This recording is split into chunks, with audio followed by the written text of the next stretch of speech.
buckle up, because people are out of money. And even though we want to throw stones at the fact of the tariff situation, that is not the root of the problem.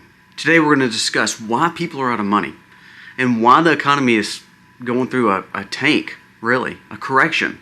We're going to discuss all that because it is so important for us to understand. I think so long we hear these news media and this propaganda tell us that it's tariffs' fault, it's this president's fault. That's not the case. We're going to discuss really what the case is. And then finally, we're going to talk about farmers. In California, they are taking the rights of water from the farmer. We've talked about the fact that he has a drought emergency. Well, the fact is, he's actually flooding certain areas, which is farmlands, to keep drought emergencies, to keep on going. So he has the curtailment to control the water. Remember, a lot of our food comes from California. The reason there's fires, the reason there's flooding is because man tries to manipulate the water and farmers are getting sick of it. We're going to discuss that. And then lastly, we're going to talk about what Trump needs before this basically joint meeting tonight where he speaks before both houses of Congress. I think we're in a bad place in America, not because of what this administration is doing, but I do think we need messaging to be better. Today we're going to talk about that, in my opinion, on what needs to be discussed tonight. Let's dive in.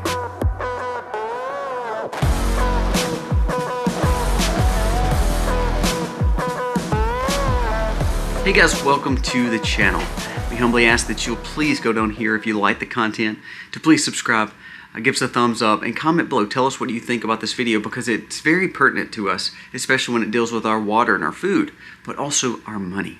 That's what all the discussions are on before we get into talking about what we think tonight's going to be about with Trump speaking before both sets of Congress, which is definitely coming up. Now let's jump into the stories. Kobayashi Letter shared what just happened. The Dow just went up 300 points. Then, after the opening of the 300, it fell 1,100 points within hours. Between 10 a.m. and 3:30, the S&P 500 erased a whopping $1.5 trillion from the market. It says the S&P opened 30 points higher than to turn around and take a monster loss. What the Kobayashi Letter is saying is there were some great things that came out yesterday. At first, it was the 5 facilities of the $100 billion investment in Arizona, creating thousands of jobs, tons of infrastructure coming, and Americans were getting back to work. But then they said, all of a sudden they realized that today was supposed to be the day of tariffs. And all these tariffs were going on. What did we talk about? The market does not like uncertainty. They don't like speculation. So when the tariffs came on today, that's why the market started falling out. President Trump came out and said there's no room left for Mexico and Canada to get away from these tariffs because they chose not to negotiate them and get the things done that they should have got done. So that means they're going through. What that does actually mean is now the market is going to feel that pressure. Not because the market believes that tariffs are wrong. Here's the thing. Please go back and do your research. The reason we didn't fall in a full-blown recession, depression the last 4 years is because government spending helped the market flow. The money flowing into our economy, the trillions of deficit that we pushed as a nation, the Biden administration pushed, made the market look falsely high, made the market look like it's doing good, the economy's doing good. That's why most Americans felt pressure that it really wasn't doing good because they saw the inflationary cost on their groceries, on their insurances, on their gas. But the market looked good, so it did not put us in a quote-unquote recession. Now, what have we been talking about the last few weeks? Once we start cutting the budget, or really the spending, let's not talk about the budget, the spending that we're doing, it's going to cause a stress on our GDP. It's going to cause a stress on our economy because the government is not falsely faking the economy out by putting all this extra money in it. Now, that could be a catch-22. We talked about this. We have to build up our economy at the same time that we're tearing it down. The parts we're tearing it down is on purpose because you're taking the government spending out and public sector spending out, deficit spending out to allow the economy to organically grow itself back through tariffs, through manufacturing. But people don't understand this because they're being fed lies that it is Trump's fault and the tariffs' fault and that Trump's going to cause the recession. No. Even Walmart came out. Walmart came out and said, we understand that we're feeling the hangover of the Biden administration. We know any time administration leaves, 6 to 12 months after that, we're going to feel the ramifications of whatever that person was doing. So he said this, so Walmart came out, even the CEO said, the reason we're lagging and the reason our numbers went down because now we're feeling the pressure of what inflationary costs on Main Street actually cost the consumer, and now they're struggling. I'm a prime example that tariffs are working. Listen to this. It says Honda has decided to produce next generation Civic hybrids in the United States and India in their plant instead of Mexico due to the Trump tariffs. It's working, but you've got to give it time to actually work. I want you to listen to this. It says, what's happening with crypto? Crypto markets are falling out. $100 billion lost in the crypto market just yesterday. Over the last 24 hours, crypto markets have erased $500 billion across all the board, including Bitcoin. Again, even though Trump is embracing crypto, and this is the only time I really push back, I think people are realizing they want real money. They want real goods. They want real assets. Well, right now what we're realizing is there is no money in the system that is not government-funded money, meaning the reason that the markets are being held up right now is either falsities or public sector money, or it's actually breaking the Americans because the taxation over us and the inflation is making us broke. However, that's what the Biden administration has been using for so long. So now you're seeing a correction. We talked about this correction, and it is a correction that we actually need. There was a story done by the Fed, and the Fed said the Fed Bank is now projecting that the U.S. economy will shrink 2.8% during the first quarter of 2025. Now listen, this is their spin. This is a major decline from when President Biden left office, when the economy was at a projected growth of 3%. Okay, let's go back again. Here's how this is the falsity of what I'm talking about here. The reason Biden's administration was growing the GDP and making it look like America was thriving through their economy was because we were inflating it with fake money and with money printing and with taxation on Americans along with inflation. When we see an administration cutting the budget and cutting the spending and cutting the jobs, that means it's going to affect our GDP. It's going to make it look like we're losing money and we're losing growth opportunities in America. That is not it. It's kind of like this. If I work out every day, and I do, and I'm on a strict diet, I'm going to start building muscle. I'm going to start cutting fat. It's going to be slow, but it's going to be methodical and it's going to last longer. Now, what if I say I'm getting tired of it and I just want to start increasing it by adding testosterone or adding some kind of growth hormone or start adding steroids? I'm going to grow and get huge and I'm going to look the best in the world. But ultimately, we know it was because I used something that was almost a cheat to the system. And therefore, if I don't keep cheating the system, my body is going to go to flab and turn to nothing because I'm getting off those cheats. That's exactly what we're seeing in our economy. We can grow methodical and we can grow organically and we can build manufacturing up just like Trump is talking about. The tariffs can help us again. Remember, between 1860 and like 1910, before the Fed got involved, we lived off of tariffs. The only tax we had was like 3 to 5%, 7% in certain times during war times or during harder times. We're at 40% and we're still in a deficit. That's what we're paying in taxes. So what I'm saying is, instead of cheating ourselves and getting extra spending into the system, the public sector, the tax on the Americans, putting that falsity there, we need to grow organically. Well, now what we're going to do is we're going to come off that high. We're going to come away from those cheats and start cutting the spending. So therefore, now we have to correct it, get back to normal numbers, realizing we probably were in a recession the whole time through Obama and Biden, and through, of course, the last year of Trump with the pandemic. So now we're to a point where we have to cut it back down to where we're supposed to be and then start organically growing it back. Now, will this cause a problem and a ripple? Absolutely. But if we're not living on just pure debt and we're trying to be grounded in smart financial decisions, we're going to be okay. It's just going to take us time. Now, I'm not making excuses for the administration. I think that what we've got to understand, though, is this is where we're at, and this is where people are so confused. It's because they see the markets tanking, they're like, oh my gosh, we're going to be in a recession. This tariff thing is terrible. The tariff thing hadn't even went in effect. It goes in today. So what we're going to actually see is Honda is coming back to America's shores. There was like 5 or 6 other businesses that are spending hundreds of millions of dollars, including pharmaceuticals, that are now coming back to America all because of the tariffs. That is making manufacturing get stronger, but it's going to take time to get those jobs up and running. It's not going to be the testosterone. It's not going to be the steroid. It's going to be a slow, methodical, working out organically to grow our system like it's supposed to be run. Now let's move on to California. California ranchers urged the state to end water restrictions as floodwaters swamp some of the northern counties. There was another independent journalist that came on Twitter and says Gavin Newsom and California have quietly put back in place the emergency water regulations that Trump ordered to end.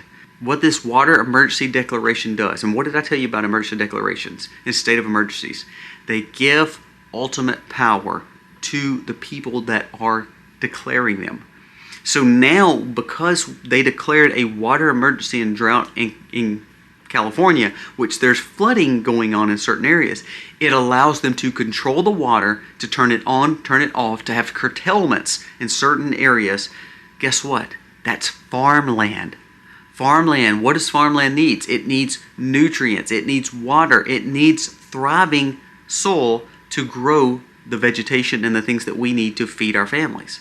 So quietly, what they're doing is they're cutting it. Listen to this. It says the State Water Board yesterday had readopted their emergency regulations, which will allow restriction of water usages on several farms all over Northern California. It says, this is from a farmer. It says somebody needs to get a hold of the Trump administration and let them know what he's doing is not working because California is working against him. These guys are just going to go right around him with other means, such as the state of emergency declaration. The water wars have started. Somebody really needs to get in touch with the Trump administration and let them know what they're doing to the farmers of America. It's destroying crops. It's flooding certain areas, and then drought areas where they're looking like famine almost, to where they can't grow crops. It's amazing what people do for power. It's amazing what politicians will do for power. For some reason, we do not give farmers enough credit. I think it's because we're so used to shopping in grocery stores, and we're so used to eating those preserved some forms of food, like cereals and junk food. When we get down to it, people don't realize where their food system actually comes from and how they can make it. I think back in the time of Joseph in the Bible, and I've made mention of this before. He had 7 good years, and he prepped, and he put the stuff up, he put the food up, he put the goods up for Egypt, and of course we realize for his family. What people didn't realize is the way he was prepping, people probably thought he was crazy. People probably thought Noah was crazy when he's building the ark, but there's purposes in what they were doing. Joseph was putting up food because he's the realization of a famine. Now, do I believe we're going to have a famine of biblical proportions in California or anywhere in America? I don't know. But remember, Ukraine and Russia is a beacon when it comes to fertilizers and wheat. We also hear the fact that California is a beacon for food. Well, all of a sudden they're cutting water off. We hear that beef, of course, is skyrocketing. The avian flu situations with chicken and eggs, and now we're having to import certain kind of eggs like we talked about yesterday. The farmer is getting destroyed. And when the farmer gets destroyed and your food system gets very sparse, you're going to be like everybody else traveling to Egypt trying to find food. Now, we're not going to Egypt. I'm talking figuratively. Everybody in the Bible during Joseph's time, during that famine, had to go to Egypt to get the food because he was the only one that could provide it. If we allow government to have that kind of power, and that's exactly what we're doing in states like California, places that control the food. I think of our government with FDA and USDA. When we start having wars on farmers, actually what we're doing is we're causing the war on us and our families because it puts us in need of what they have. If farmers can't have water because of the government restrictions, then farmers go out of business and farmers don't grow crop. What does that do? Well, they're either growing the grasses or the feed for the animal. Now the animal costs more, which is meat source costs more. Or they're growing the vegetation, the fruits that you're supposed to eat from the grocery store. Now you can't have those, so there's no fresh produce. You're just going to eat more boxed dinners or more preserved garbage food. It is unbelievable we're allowing this to take place in America. It just blows my mind. Do you know I have more regulations? I mean, here, I'm going to give you a crazy example.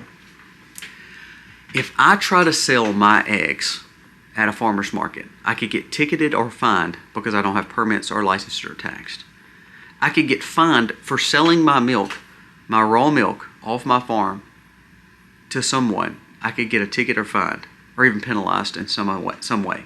I can get fined or closed down as a farm if I try to sell my pork to someone just to come get meat off my farm.